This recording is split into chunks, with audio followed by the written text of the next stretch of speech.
हाँ, सो हम oscillations chapter discuss कर रहे थे और ऑसिलेशंस में we were discussing simple harmonic motions. Okay, तो सिंपल हार्मोनिक मोशन क्या है, फिर उनके फिर व्हाट इज द डिफरेंस, हमने स्टार्ट किया था difference between the periodic motion and oscillatory motion. और जो ऑसिलेटरी मोशन में भी एकदम सिंपल वाला था वही था हमारा सिंपल हार्मोनिक मोशन। उसमें भी दो टाइप थे, एक था लीनियर एसएचएम, ओके, और दूसरा था सर्कुलर और से एंगुलर एसएचएम। ओके, फिर वो क्या है और उनके बीच का डिफरेंस भी हमने देखा था, एग्जांपल्स देखे थे और उनके बीच का डिफरेंस देखा था। उसमें कौन कौन से फॉर्मूलाज यूज होते हैं वो भी हमने डिस्कस किए थे। कई फॉर्मूलाज हमने याद रख लिए थे और हमने बोला था कि आगे डिस्कस करेंगे, तो वो आगे यही अभी हमें डिस्कस करने वाला है। जैसे कि ये फॉर्मूला हमने याद रख लिया था कि डिस्प्लेसमेंट होता है y is equals to a sin omega t, where a is the amplitude, y is the displacement and omega t is the theta और फेज। यस, ओके, तो वो हमने वहां याद रख लिया था। अब ये आया कहां से वो अब हम देखेंगे। तभी मैंने बताया था ना कि अभी सिर्फ डिफरेंस के लिए याद रख लो, देन इन नेक्स्ट थियरी और से coming part we will discuss. तो यही है वो पार्ट, ये है, इसके आगे भी जो हम डिस्कस करेंगे। तो डिफरेंस में वो फॉर्मूला कहाँ से आए, ओके, वो फॉर्मूला वो डिफरेंस में कहाँ से आए वो सब अभी हमें डिस्कस करना है। सो डिस्प्लेसमेंट ये रहा, देखो लास्ट टॉपिक हमारा। तो ये सारे हमने डिस्कस किए थे। देखो ये पहला हमारा formula y is equal to a sin omega t, फिर एक्सीलरेशन का formula minus ky by m, दूसरा भी एक्सीलरेशन का फॉर्मूला था माइनस ओमेगा स्क्वायर y, और ओमेगा का फॉर्मूला भी हमने निकाला था root k by m, and time period t का फॉर्मूला भी 2 pi root m by k। और वैसे ही वहां पर एंगुलर के लिए ये सारे फॉर्मूलाज हमने डिफरेंस के तौर पे हम ले सकते हैं। अब ये आए कहां से, कैसे यूज करेंगे वो हम अभी देखेंगे। डन, ओके, चलो तो स्टार्ट करते हैं। सबसे पहले तो ये फॉर्मूला कहां से आया, a sin ओमेगा t, वो डिस्कस करते हैं।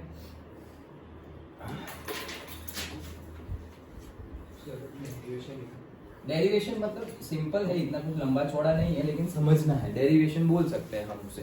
तो सबसे पहले डिस्प्लेसमेंट इन एसएचएम, मतलब जो सिंपल हार्मोनिक मोशन है उसमें डिस्प्लेसमेंट y कैसे निकालते हैं, y का फॉर्मूला, वो अभी हम डिस्कस करते हैं। तो सबसे पहली बात, हम अगर हमें लीनियर एसएचएम भी निकालना है तो लीनियर एसएचएम की कंपैरिजन हम करेंगे एंगुलर एसएचएम के साथ। वो कंपैरिजन करेंगे तब हमें डायरेक्टली डिस्प्लेसमेंट मिल जाएगा। जैसे कि लीनियर एसएचएम में क्या हो रहा था, सपोज मीन पोजीशन है, मीन पोजीशन पे वो एक एक्सट्रीम एंड पे गया, फिर वापस आया, तो एक साइकिल का आधा पार्ट कंप्लीट हो गया, और फिर वापस दूसरे एक्सट्रीम पे गया और फिर वापस आया, तो साइकिल का दूसरा आधा पार्ट भी कंप्लीट हो गया। मतलब ये आधी साइकिल और ये आधी साइकिल, टोटल एक साइकिल हो गई। ऐसे करके वापस यहाँ आने से एक साइकिल कंप्लीट हो गई। तो वैसे ही यहाँ पे क्या हो रहा है, आधी साइकिल में वो आगे जा रहा है, मतलब वन पार्ट में मूव कर रहा है, और आधी साइकिल में ऑब्जेक्ट दूसरे पार्ट में, ऑपोजिट पार्ट में मूव कर रहा है। तो यहाँ एंगुलर में भी वो ऐसा ही हो रहा है। देखो जैसे कि यहाँ पर है मेरा ऑब्जेक्ट, ओके, तो यहाँ से क्या होगा, ऐसे आधी साइकिल में ऐसे ऊपर चढ़ रहा है, ओके, एंगुलर मोशन में ऐसे ऊपर जा रहा है, और फिर यहाँ पहुंचने के बाद आधी साइकिल में वापस नीचे आ रहा है। Simple, okay. या फिर तुम से वैसे भी डिस्कस कर सकते हो, मतलब समझ सकते हो कि जो हमारा सपोज पेंडुलम में हमने ऑसिलेटरी मोशन देखी थी, तो पेंडुलम यहाँ पर है, तो आधी साइकिल में तो टाइम पीरियड उसका है, ओके, तो आधी साइकिल में तो वो यहाँ से मतलब ऐसे मूव हो रहा है, यहाँ तक गया, और आधी साइकिल में वही रास्ते से वापस पीछे आ रहा है, ओके। तो लीनियर के साथ हम कंपैरिजन करेंगे एंगुलर की, तब जाके हमें ये मिल जाएगा। तो हमने लीनियर के साथ कैसे कंपैरिजन की, फिर से मीन पोजीशन, तो मीन पोजीशन से एक्सट्रीम पे गया और फिर से मीन पे आ गया, ये आधी साइकिल हो गई। आधी साइकिल के लिए कितना टाइम लगेगा, अगर पूरी साइकिल के लिए t टाइम है तो आधी साइकिल के लिए कितना टाइम लगेगा, t/2, ओके। फिर से यहाँ गया और फिर से वापस आ गया, तो दूसरा t/2 हुआ, t/2 प्लस t/2 t हो गया, ओके। तो एक साइकिल में वो पूरा का पूरा घूम के यहाँ आ गया। वैसे ही यहाँ पर हमारा ऑब्जेक्ट यहाँ पर है, आधी साइकिल में वो यहाँ ऊपर गया और दूसरी आधी साइकिल में वापस नीचे आ गया, पूरी साइकिल कंप्लीट हो गई। Simple, okay. तो उसके साथ कंपैरिजन करके, लीनियर के साथ कंपैरिजन करके हम एंगुलर में भी निकाल सकते हैं हमारा डिस्प्लेसमेंट, ओके। तो स्टार्ट करते हैं। सपोज हमारा object at t is equals to 0, at t is equals to 0 हमारा ऑब्जेक्ट कहां पर है, मीन पोजीशन पे। तो मीन पोजीशन हम ये ले रहे हैं, कौन सी, ये वाली ये वाली मीन पोजीशन ले रहे हैं।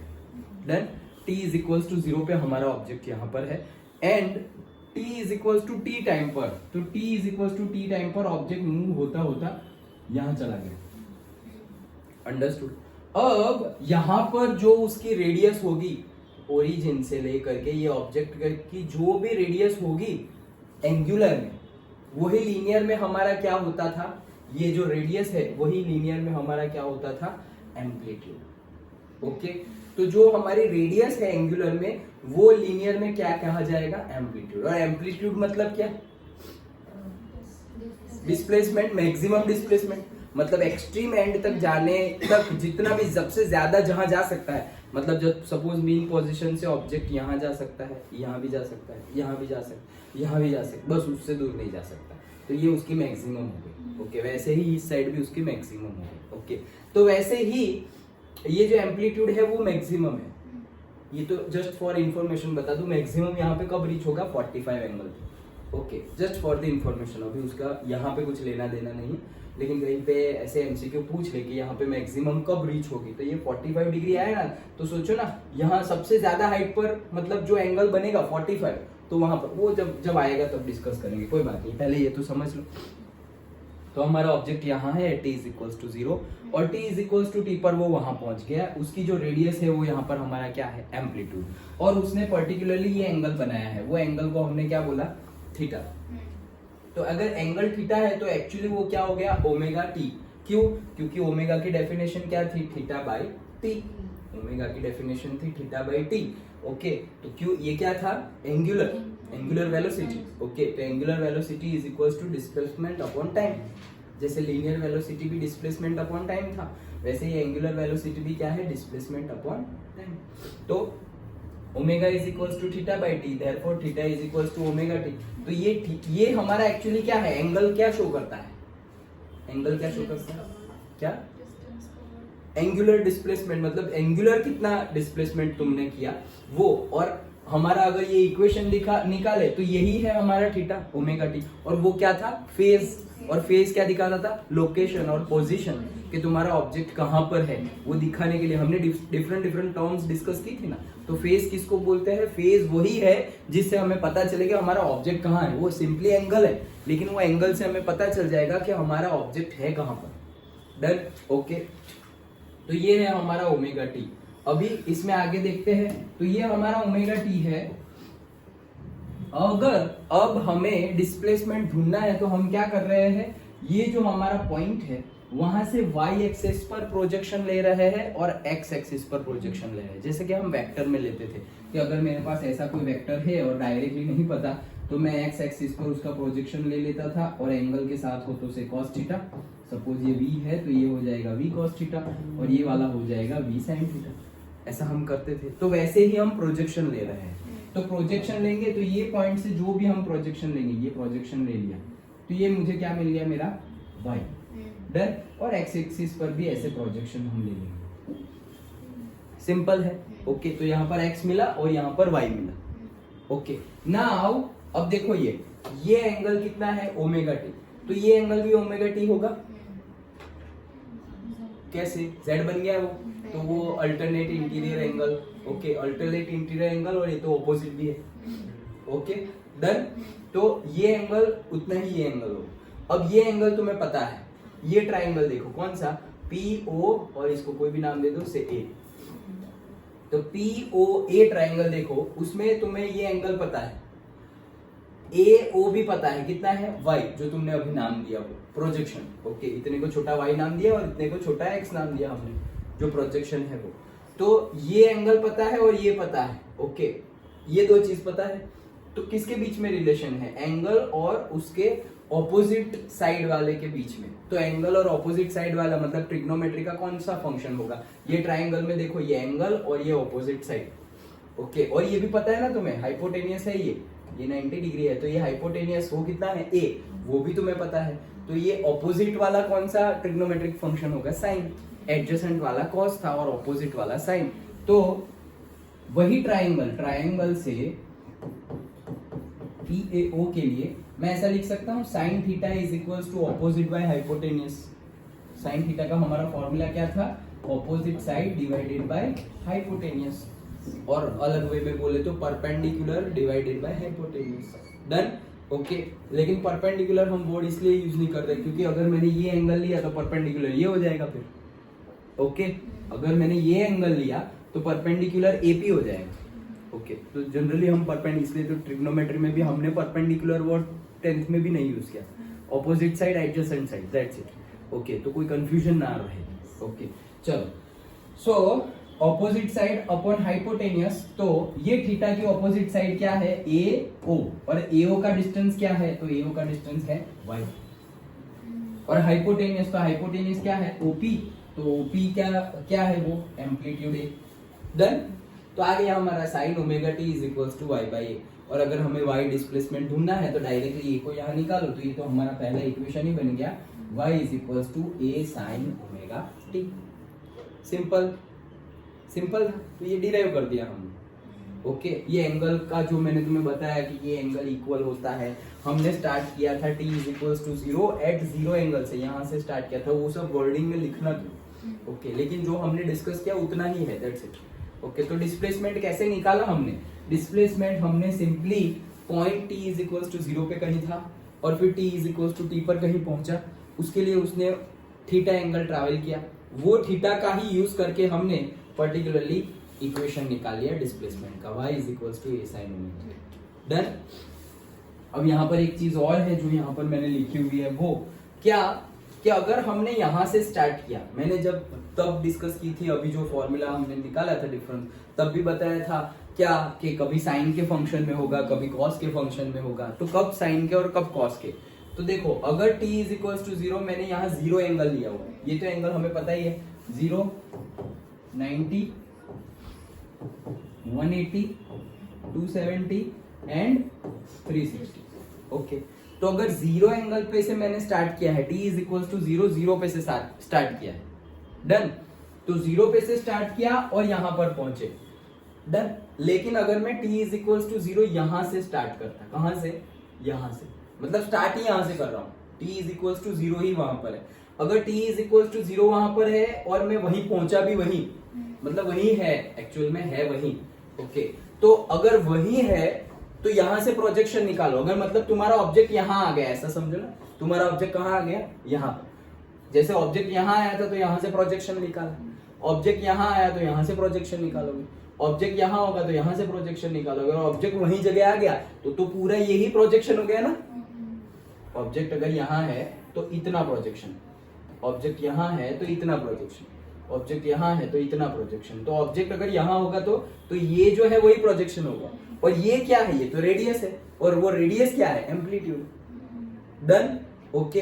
तो अगर मेरा t इज इक्वल टू 0 हम स्टार्ट करेंगे कहां से, जहां पे 90 डिग्री है वहां से, तो मेरा क्या 0 हो जाएगा, मतलब ये जो मेरा रेडियस है वही क्या हो जाएगा, एम्पलीट्यूड।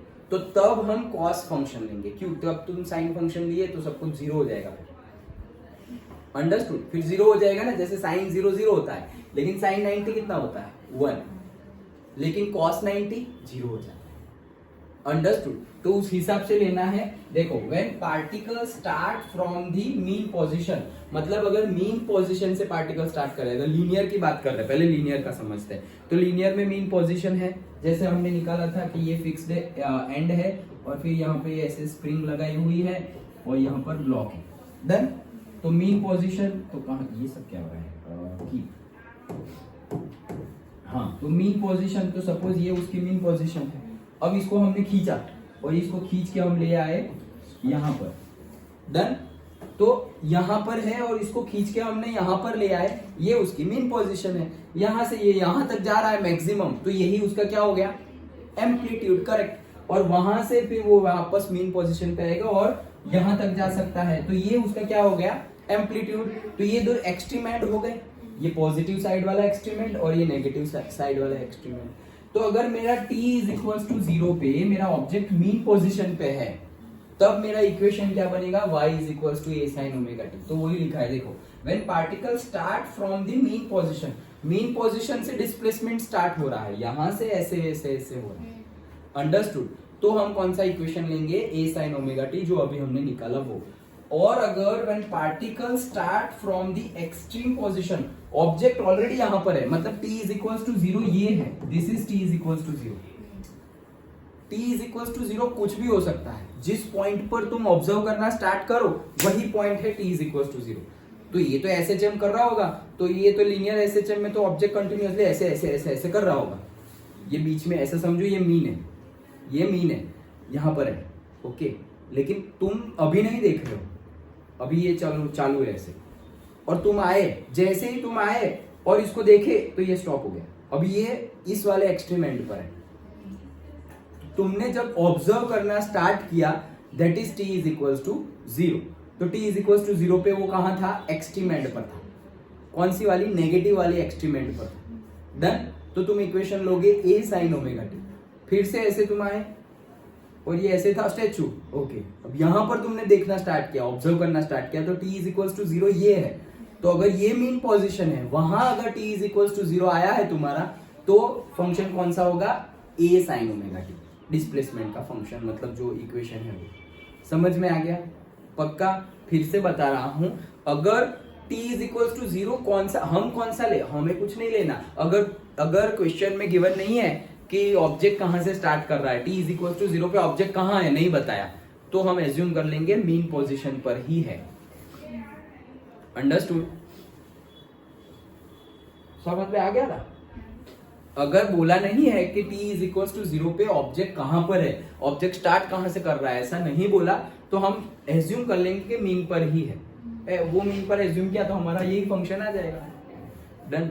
लेकिन अगर तुम्हें पहले से बताया गया है कि object is at positive extreme and at t is equals to 0 second, ऐसे बोला है, तो फिर तुम्हें ये फंक्शन यूज करना पड़ेगा, ये इक्वेशन यूज करना पड़ेगा। सिंपल है, समझ में आ गया? तो वैसे ही अगर तुम्हारा ऑब्जेक्ट यहां से स्टार्ट हो रहा है t इज इक्वल्स टू 0 पर, तो तुम कौन सा फंक्शन लोगे, a साइन ओमेगा t, और यहां से स्टार्ट हो रहा है तो cos फंक्शन लोगे। डन? समझ में आ गया? पक्का? निर्भय आ गया ना? ओके, चलो। So when the particle start from the extreme position, हमारा फंक्शन हो जाएगा y is equals to a cos omega t, और यहाँ पर हो जाएगा y is equals to a sin omega t। Simple था हमारा, सिंपल डिस्प्लेसमेंट इन एसएचएम। समझ गए? इक्वेशन भी हमने निकाल लिया, और न्यूमेरिकल में अगर गिवन नहीं है तो कौन सा ले लेंगे हम, मीन पोजीशन। और अगर गिवन है कि एक्सट्रीम एंड से स्टार्ट हो रहा है, तो फंक्शन डिस्प्लेसमेंट का ये इक्वेशन यूज करना। अगर इसकी जगह ये इक्वेशन यूज किया, आंसर नहीं आएगा। अंडरस्टूड? ओके, आगे बढ़े। तो ये था हमारा displacement in simple harmonic motion. Now we have to discuss velocity.